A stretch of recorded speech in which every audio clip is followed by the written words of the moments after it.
Hey, loves. So, Saturday, I was thinking about prayer today. I'm not like a terribly spiritual person.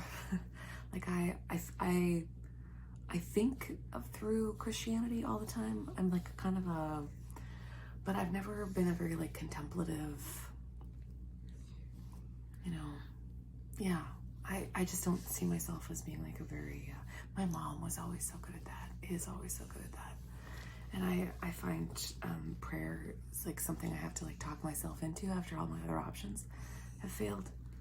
And my prayers are like, the ones I pray most often are, if they're not like just because everybody else is having a hard time, it's so easy to pray for everybody else.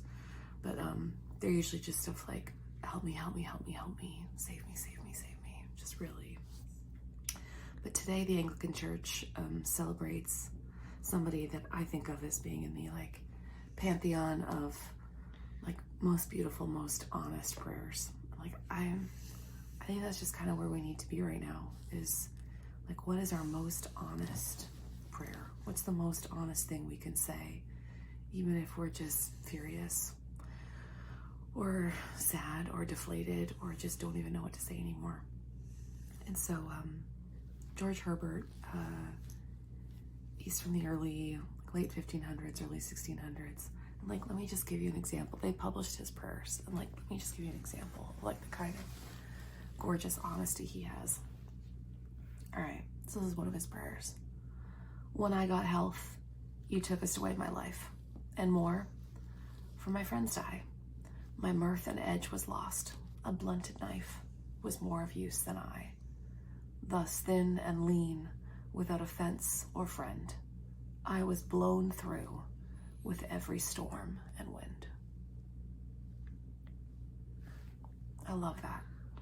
I love honesty. I just love spiritual honesty. So with our most,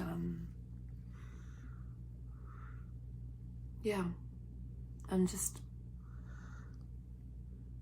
thinking maybe this weekend now's a good time just to like take ourselves off the hook for any need in us to say anything other than what is really, really there.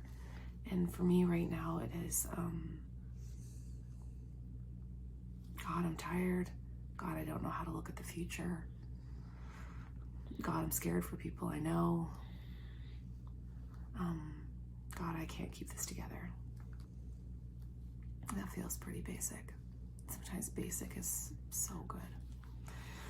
So, wishing you intense, much cherished honesty this weekend. And tomorrow's a feast day, so so we'll just give yourself a break. Buy yourself a tiny, hilariously wonderful thing like chocolate or a hair tie. I always really like new hair ties. So bless you on this beautiful, terrible weekend.